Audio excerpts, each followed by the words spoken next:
Mohon subscribe channel ini dulu, supaya gak ketinggalan berita terbaru Timnas Indonesia. Ribuan aparat dikerahkan kawal demo kecurangan pemilu di DPR. Sebanyak 30.000 seperti 29 personel gabungan dikerahkan untuk mengamankan demonstrasi yang digelar oleh sejumlah elemen masyarakat di depan gedung MPR DPR pada hari ini. Kami melibatkan sejumlah 99 personel gabungan dari Polda Metro Jaya, Polres Metro Jakarta Pusat, TNI, Pemda DKI, dan instansi terkait, kata Kapolres Metro Jakarta Pusat, Kombes Susatyo Purnomo Kondro dalam keterangan tertulis Selasa. Susatyo menyebut ribuan personel gabungan itu akan ditempatkan di sejumlah titik di sekitar gedung DPR untuk mencegah massa aksi masuk ke kawasan DPR MPR. Kemudian, terkait rekayasa lalu lintas maupun pengalihan arus di sekitar gedung DPR masih bersifat situasional. Artinya tergantung pada situasi di lapangan dan jumlah massa yang mengikuti aksi demo. Kita lihat nanti jumlah massanya. Bila nanti di depan DPR MPR RI masanya cukup banyak dan eskalasi meningkat, maka arus lintas yang akan mengarah ke depan gedung DPR MPR RI akan kami alihkan. Penyekatan di Pulau 2. Kendaraan dari jalur dalam tol yang akan menuju pintu keluar tol di depan DPR MPR RI kami tutup dan diluruskan ke arah Slipi, katanya. Susatyo menghimbau kepada para pimpinan aksi menyampaikan orasi yang santun dan tidak memprovokasi massa.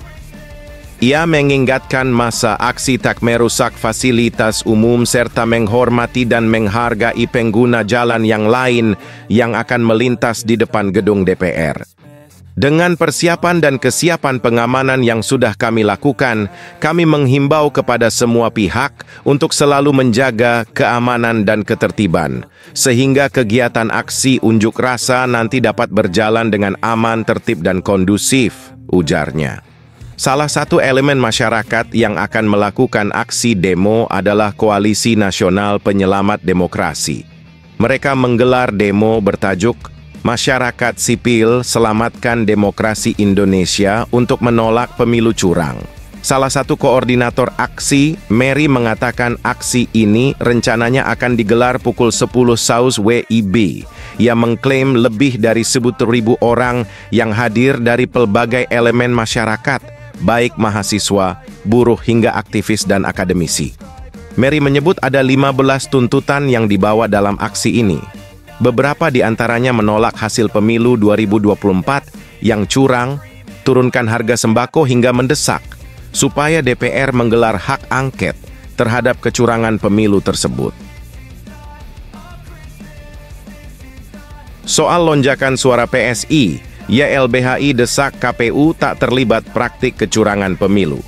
Partai Solidaritas Indonesia atau PSI mengalami lonjakan suara yang cukup besar dalam perhitungan data Sirekap Komisi Pemilihan Umum atau KPU pada periode 1-2 Maret 2024. Menanggapi hal itu, Yayasan Lembaga Bantuan Hukum Indonesia, YLBHI, mendesak KPU untuk tetap profesional dan tidak terlibat dalam praktik kecurangan pemilu.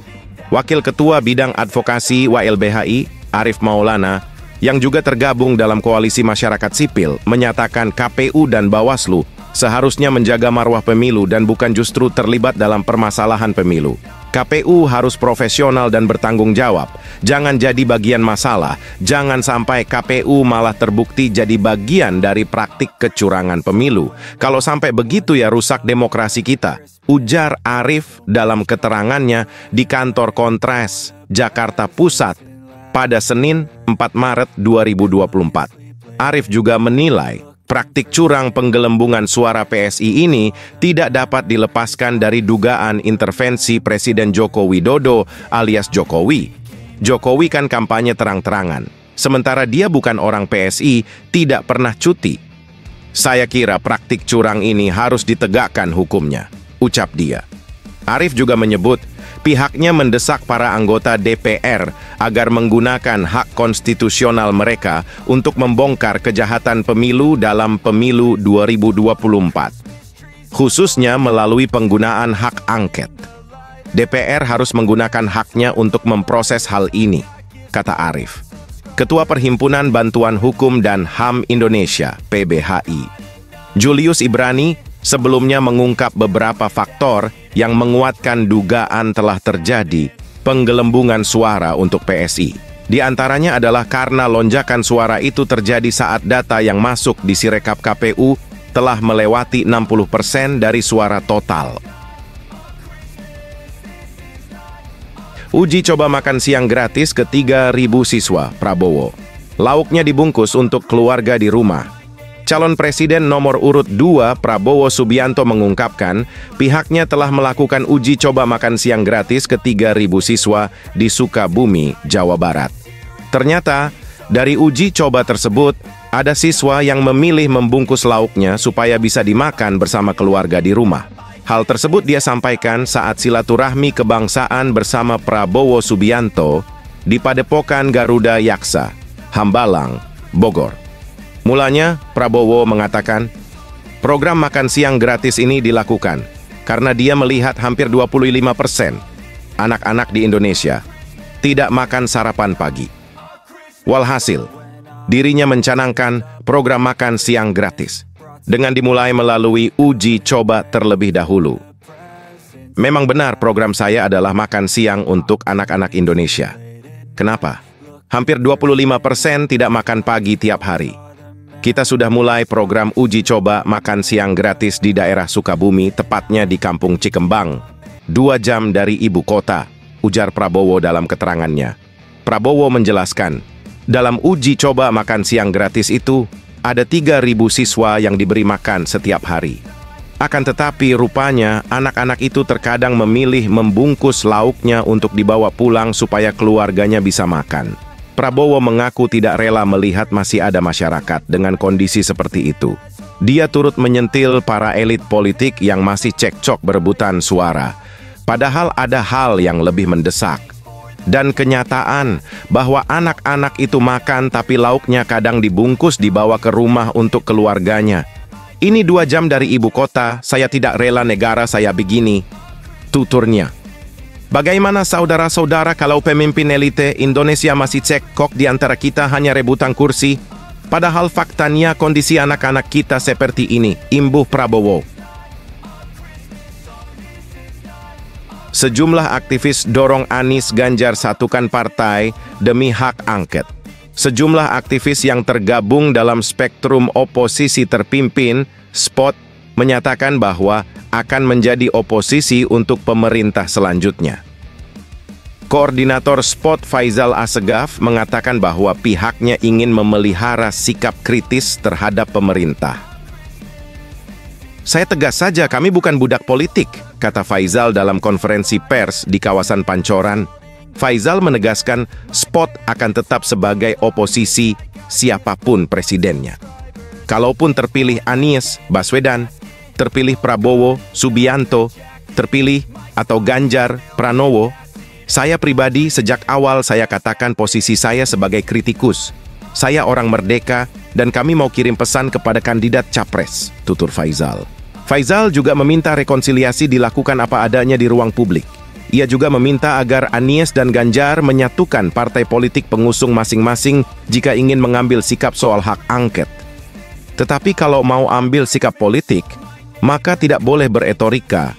Ganjar dan Anies segera satukan parpol, lakukan langkah terukur, dan bisa dipastikan hak angket berjalan sesuai dengan pernyataan mereka di ruang publik, kata Faisal. Sementara itu, pakar hukum tata negara Refly Harun yang juga hadir dalam kesempatan tersebut mengatakan bahwa ia tidak datang atas nama tim nasional, Timnas. Anies Baswedan Muhaimin Iskandar, Amin. Saya hadir di sini tidak atas nama 01, jadi itu jelas atas nama pribadi, kata Refly. Saya tetap menginginkan bahwa yang paling besar adalah demokrasi tegak berdiri, itu yang paling penting. Demokrasi tegak berdiri, ucap dia. Pembentukan SPOT itu turut dihadiri aktivis lain seperti Ishak Rafiq hingga Abraham Samad. Pantauan di lokasi, Abraham Samad hadir tetapi tidak bergabung dalam konferensi pers. Jokowi saat dicecar soal beras naik, Tolong jangan terus tanya ke saya. Presiden Joko Widodo, Jokowi, meminta kepada awak media dan masyarakat agar tak kerap memberondonginya dengan pertanyaan soal kenaikan harga beras. Tolong jangan terus ditanyakan ke saya, cek di lapangan sendiri berbondong-bondong ke sana ya, kata Jokowi di Landasan Udara Halim Perdana Kusuma, Jakarta Timur, Senin 4/3. Jokowi pun meminta agar masyarakat langsung memeriksa kondisi dan harga beras di sejumlah pasar induk seperti Cipinang, Johor, dan Karawang. Meskipun saya tahu setiap hari harga itu naik, turunnya saya tahu. Tapi tolong jangan terus ditanyakan ke saya, cek di lapangan sendiri, berbondong-bondong ke sana ya, imbuhnya. Jokowi juga telah mendapat informasi terkait harga gabah yang sudah turun di lapangan. Kendati ia mengingatkan penurunan harga beras tak boleh secara drastis, sebab harus tetap mempertimbangkan kesejahteraan para petani. Jokowi pun memastikan harga beras telah mengalami penurunan di sejumlah wilayah. Ia juga mengklaim kondisi persediaan beras di Indonesia masih aman, terutama dengan harapan sebulan ke depan panen raya akan terjadi. Tapi memang itu tidak merepresentasikan harga-harga di seluruh tanah air di beberapa provinsi. Coba dicek semuanya, dicek langsung, ujar Jokowi. Harga beras membumbung tinggi jelang akhir masa pemerintahan Jokowi. Data Ikatan Pedagang Pasar Indonesia, harga beras bahkan tembus 18.000 per kilogram. Pemicunya diduga berbagai faktor mulai dari fenomena El Nino hingga gelontoran bansos dari pemerintah. Untuk menekan lonjakan permintaan, pemerintah menggelontorkan bansos 10 kilo dan beras ke 21,35 juta rakyat miskin pada Maret 2024.